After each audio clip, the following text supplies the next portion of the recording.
Muy buenos días, gracias por estar con nosotros. Comenzamos con la información. El pasado martes 17 de agosto, la Secretaría de Gobernación emitió la declaratoria de alerta por violencia de género contra las mujeres, que fue dirigida a 5 municipios de Chihuahua. Esta alerta fue reconocida por la ONU y se deberán contemplar 21 medidas que seguirán los 3 niveles de gobierno para conseguir los resultados esperados en un corto plazo. Ante la grave situación señalada en la conferencia, la titular de la CONAVIM, Fabiola Alani Samano, precisó lo siguiente. Durante los últimos 10 años, en los municipios de Ciudad Juárez, Chihuahua, Cuauhtémoc, Hidalgo del Parral y Guadalupe y Calvo, se han asesinado a más de 2.400 mujeres, es decir, cada 2 días una mujer ha sido asesinada, cada dos días una familia se enluta por la muerte violenta de una hija, de una madre, de una hermana. De acuerdo a la Ley de Acceso en su artículo 21, el feminicidio es la forma extrema de violentar contra las mujeres por el solo hecho de ser mujeres, ocasionada por la violación de sus derechos humanos en los espacios público y privado. Está integrada por las conductas de odio o rechazo hacia las mujeres que pueden no ser sancionadas por la sociedad o por la autoridad encargada de hacerlo y puede terminar en homicidio y otras formas de violenta muerte de mujeres. La historia del feminicidio en el estado sigue siendo un tema de interés para algunos especialistas. Está llena de corrupción, mentiras y crueldad para los allegados de las víctimas. Este es un reportaje especial de nuestro compañero Eduardo Sedi. La violencia en contra de las mujeres se ha agravado en estos últimos años, pero desde la década de los 90 existe un registro, específicamente desde 1993. Se ha estudiado desde la estructura urbana y social hasta la demográfica y de crimen organizado. En el libro Geografía de la Violencia en Ciudad Juárez, Chihuahua, fue llevado a cabo uno de los estudios más importantes por la doctora Julia Estela Monarres Fregoso y el doctor Luis Ernesto Cervera Gómez, resaltando distintos factores y perfilando a las víctimas para la mayor comprensión de este fenómeno. El 19.3% eran menores de edad y solteras. Las víctimas mayores de edad eran empleadas de maquila. 150 mujeres fueron estigmatizadas por trabajar en bares, como bailarinas o sexoservidoras. Los casos de las amas de casa fueron 52 casos, las estudiantes 50 casos y las menores 40 casos, asesinadas durante este periodo de tiempo de 1993 a 2010. Por último, sobre las niñas recién nacidas y hasta los 9 años, fueron 48 casos, siendo el 5.3% del total. En los primeros 5 meses de 2021, los feminicidios se han incrementado un 7.1% con respecto al mismo periodo del año anterior, según los datos que ha aportado la secretaria de Seguridad Pública, Rosicela Rodríguez. De enero a mayo, 423 mujeres han sido asesinadas por su razón de género. Una realidad escalofriante, cruel y dura para los chihuahuenses, que esperemos cambie con esta recién establecida alerta de género. Esperemos que esta lamentable situación, por fin, termine. ¿Serán suficientes los mecanismos de la alerta de género? Lo descubriremos en meses e incluso años. Mientras vamos a una pausa y al regresar, los feminicidas, la realidad en lo que se consideraba un mito. ¿Cuántos homicidios se han registrado y cuántos han quedado esclarecidos? Le damos el dato. El caso irregular de Maricela Escobedo, un trabajo de Eduardo Sedi.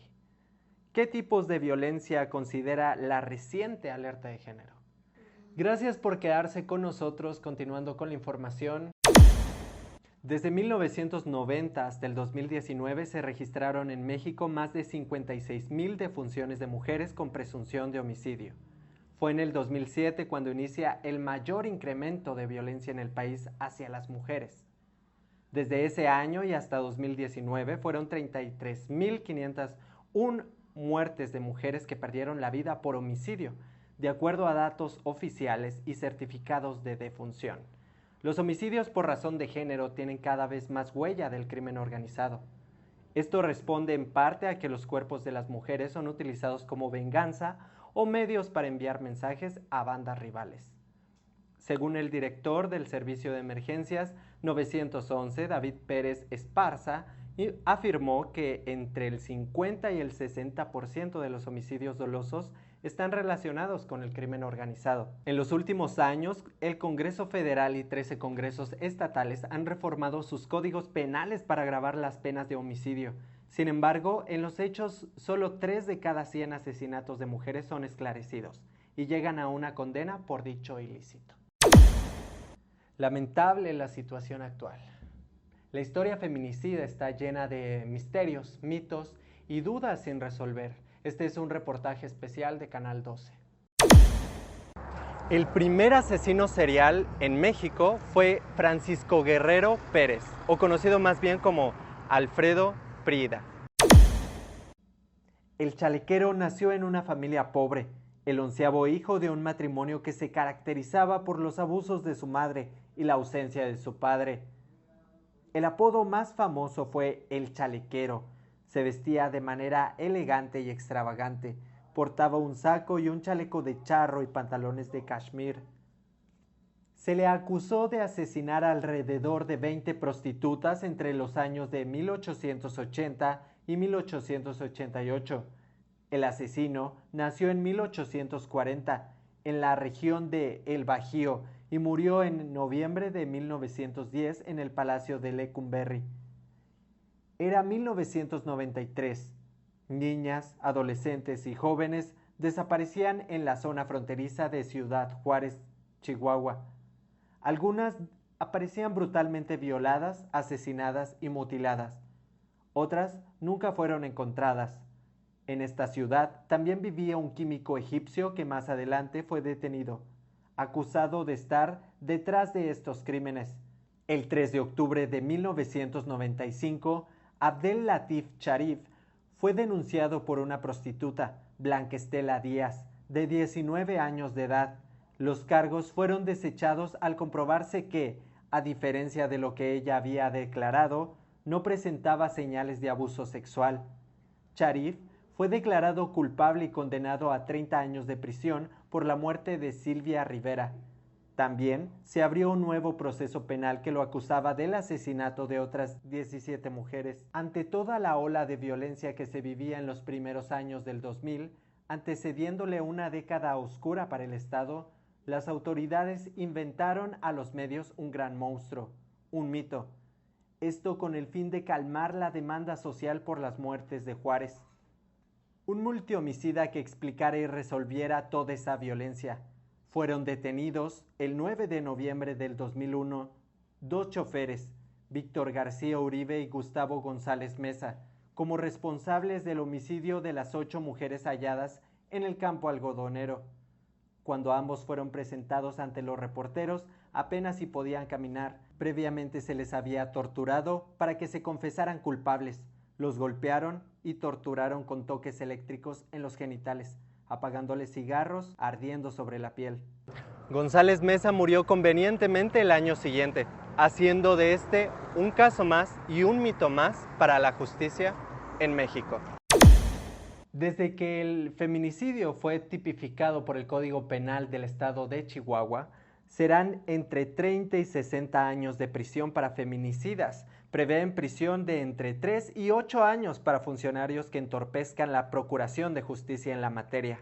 Al servidor público que retarde o entorpezca maliciosamente o por negligencia la procuración o administración de justicia, se le impondrá pena de prisión de 3 a 8 años y de 500 a 1.500 días de multa. Además, será destituido e inhabilitado de 3 a 10 años para desempeñar otro empleo, cargo o comisión públicos. La violencia contra la mujer tiene amplios y turbulentos antecedentes. Casos de homicidios o de violencia contra la mujer que dejan ver la irregularidad de nuestro sistema penal. Un caso que ha causado movilizaciones y hasta la actualidad ha dejado ver la brutalidad de los feminicidios. De hecho, ha dejado ver la irregularidad del sistema judicial. Este es el caso de Maricela Escobedo. Rubí Marisol Fraire fue asesinada en agosto del 2008 en Ciudad Juárez, estado de Chihuahua. El asesino fue Sergio Rafael Barraza, quien era su pareja. Maricela Escobedo, quien era la madre de la víctima, se convirtió en investigadora y emprendió sola una lucha para ubicar y traer ante la justicia a Barraza.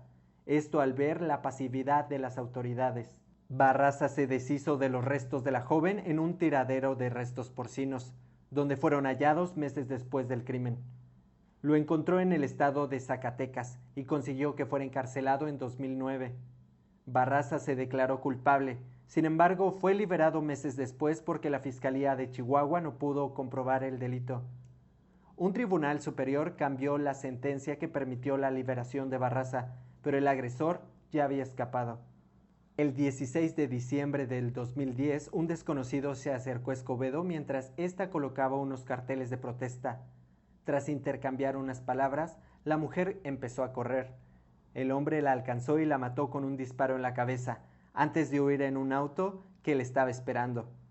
Barraza murió el 16 de noviembre del 2012 en un enfrentamiento con militares en el estado de Zacatecas, donde Escobedo había señalado una y otra vez que se encontraba el asesino de su hija. El hombre también había sido señalado como autor intelectual del asesinato de Maricela Escobedo.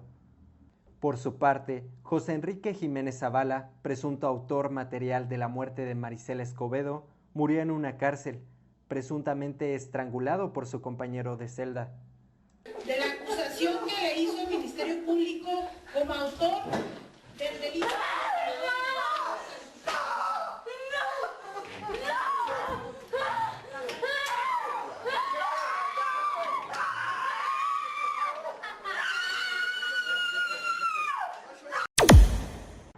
La historia de Maricela Escobedo sigue presente y aún con preguntas sin aclarar por parte de las autoridades.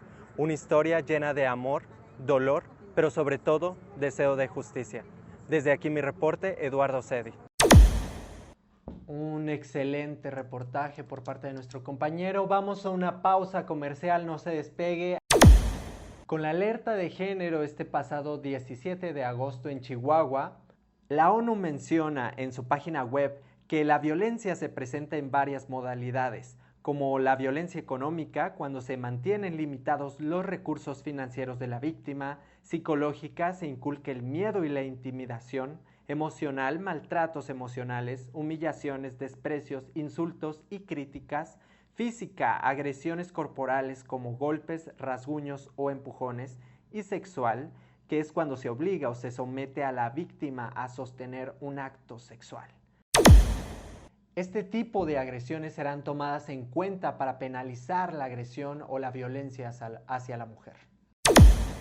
Según la Ley General de Acceso de las Mujeres para una Vida Libre de Violencia, en su artículo 23 establece que para hacer una declaratoria, una alerta por violencia de género contra las mujeres, se deberá tomar en cuenta los siguientes puntos.